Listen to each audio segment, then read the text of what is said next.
Le ministre gouverneur du district de la vallée du Bandama en contact avec le corps préfectoral de la région du Hambol. Jean-Claude Kouassi est venu présenter son institution aux préfets et sous-préfets des départements de Dabakala, Niakara et Katioula. Il est de coutume, lorsqu'on est nommé dans une zone, qu'on prenne contact avec ceux qui exercent déjà. C'est dans ce cadre que nous sommes venus rencontrer le préfet de région et les préfets, les secrétaires généraux de préfecture et les sous-préfets. Cette démarche du tout nouveau ministre-gouverneur est saluée par le corps préfectoral. Nous avons tous le même objectif qui est le développement et que nous devons réunir toutes nos forces et travailler en toute complémentarité.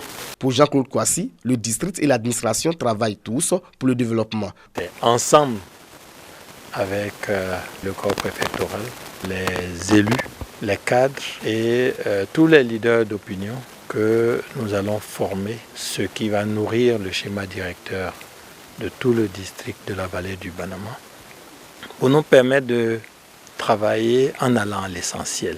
À travers ses visites et prises de contact, Jean-Claude Kouassi veut impliquer toute la population dans la gestion du district.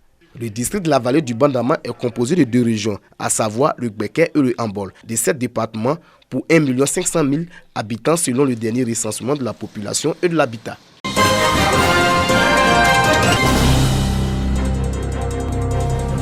« 235 000 hectares par an, c'est en moyenne la perte du couvert forestier ivoirien depuis 1960 selon le ministère des Eaux et Forêts. Face au danger de la disparition, le ministère de tutelle tire la sonnette d'alarme. D'où l'opération de reboisement dénommée un jour 50 millions d'arbres. Le cantonnement des Eaux et Forêts de Katioula engagé. La déforestation est l'une des grandes menaces qui pèsent sur la planète.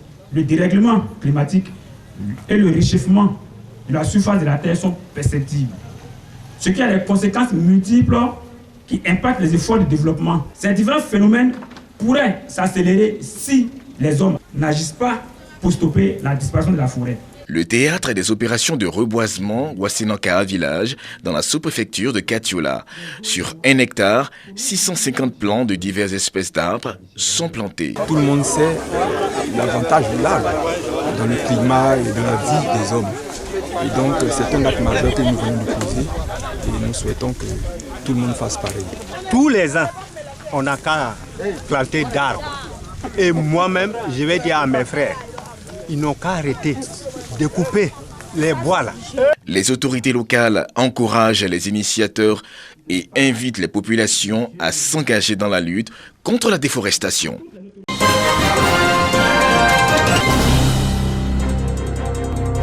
Les habitants de Loma-Kankro n'auront plus besoin d'aller chercher l'eau au marigot pour les obligations quotidiennes. Ce village, situé à une vingtaine de kilomètres de Tibissou, vient d'être doté d'un château d'eau. Je suis très contente parce qu'avant, on n'avait pas l'eau courante. On se réveillait tôt pour venir puiser l'eau, chercher l'eau, on faisait le rang. Maintenant que le château d'eau a été inauguré, on aura l'eau dans tous les foyers. D'un coût de plus de 165 millions de francs CFA, ce château d'eau est une réalisation du conseil régional du Bélier qui inaugure dans le même laps de temps le collège moderne de la localité dont les travaux sont estimés à environ 180 millions de francs CFA. Nous sommes heureux. Et qu'aujourd'hui, ce que nous faisons ici fasse tache d'huile dans tout le département pour que les fils et les filles de Tibissou se rassemblent comme cela pour célébrer la cohésion, pour célébrer la paix. Ces infrastructures qui améliorent ainsi les conditions de vie des populations de Loma-Kankro, en même temps qu'elles impactent celles de 20 villages voisins, sont saluées par les fils et cadres de la sous-préfecture. Le château d'eau, le collège qui va passer de collège en lycée, le foyer des jeunes qu'on a posé la première pierre.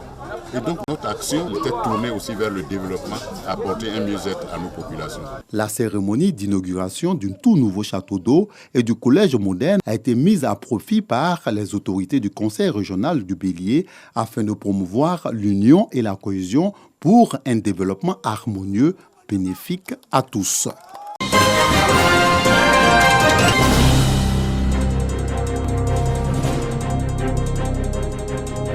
stade de Krinjabou, dans le département d'Aboasso, apothéose du tournoi de Maracana de cohésion sociale doté du trophée Adou Habib, fils de la région Golem. Le vainqueur reçoit la somme de 150 000 francs CFA et un jeu de maillot. Le finaliste malheureux, Anoisé, empoche 100 000 francs CFA en plus du jeu de maillot. Outre la récompense des finalistes, les cantines des établissements primaires et le collège moderne de Krinjabou reçoivent une photocopieuse, des assiettes, des ustensiles de cuisine, mais aussi des sacs de riz. L'objectif est de les occuper sainement, mais également de leur permettre d'aller aisément à l'école. Cette cérémonie a été également mise à profit pour rendre hommage à titre posthume à Adidi Côte d'Ivoire, cadre de la région. Toutes ces actions sont appréciées par les bénéficiaires et le président de la mutuelle. Ce jour est un jour glorieux pour nous. Le parrain, il ne cesse de nous étonner. Après avoir donné une imprimante et puis le matériel pour l'école, aujourd'hui il nous comble. Il comble nos enfants avec ce don en vivre. Aujourd'hui, après la machine qu'il nous a envoyée là, on dit 6 heures. Donc maintenant, vraiment, il y a changement. D'autant que cet acte de générosité est à sa 6e édition. En 2020, ce sont les femmes productrices d'Atiké du Krinjabou qui ont reçu une broyeuse électrique.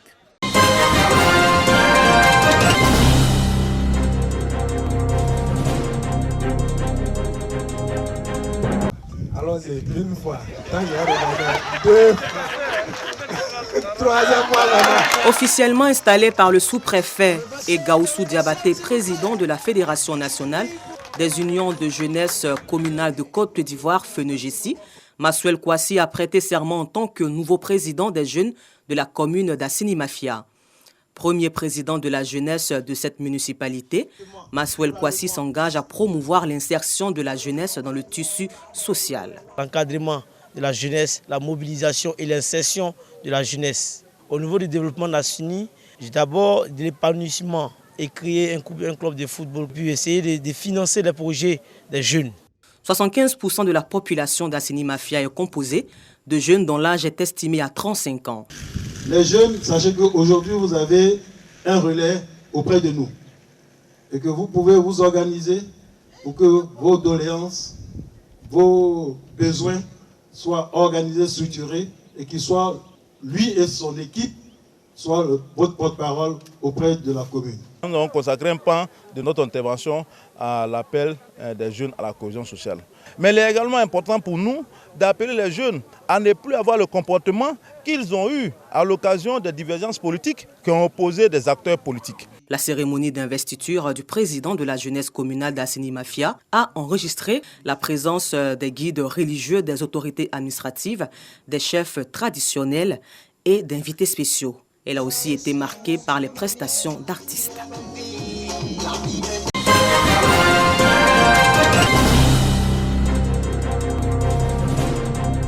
60 ans d'existence d'une paroisse, ça se fête. Les fidèles catholiques n'ont pas voulu se faire compter l'événement venu des 4 coins de Yamoussoukro et d'Abidjan. L'officiant de la messe, marquant le 60e anniversaire de la paroisse cathédrale Saint-Augustin, Monseigneur Alexis Touabli Youlo, évêque du diocèse d'Abobil, par ailleurs évêque intérimaire du diocèse de Yamoussoukro, exhorte les paroissiens et les diocésains de Yamoussoukro à doubler d'efforts pour faire plus après les 60 ans dans tous les domaines. Oui, paroisse Saint-Augustin, paroisse mère de la vie, après 60 ans, tu n'as pas le droit de garder le même rythme. L'évangélisation des âmes par les missionnaires blancs catholiques a porté véritablement dans le district autonome de Yamoussoukro à partir de l'année 1961 avec l'érection de la chapelle en paroisse. Aujourd'hui, nous bâtissons sur les fondements qu'ils ont posés. Et ensuite, il y a eu le relais, c'est-à-dire les missionnaires SMA européens ont passé le relais aux fils du pays, le clergé local. Et maintenant, nous sommes dans la 3e étape, qui est l'étape de la consolidation, l'étape de l'approfondissement, pour que Jésus-Christ soit vraiment un d'entre nous. Plusieurs personnalités ont pris part à la messe de la célébration des 60 ans. arriver à 60 ans et être là présente à cette cérémonie, je ne peux que me réjouir et dire merci au Seigneur. Il nous a conseillé de nous aimer les uns les autres. Et je crois que c'est ce qui nous manque le plus entre nous, Ivoiriens. Parce que l'amour du prochain, comme le Christ nous a aimés, conduit à tout. La célébration du 60e anniversaire de la paroisse Saint-Augustin a été aussi une occasion de retrouvailles pour les filles et fils de Yamoussoukro qui se sont perdus de vue depuis des années.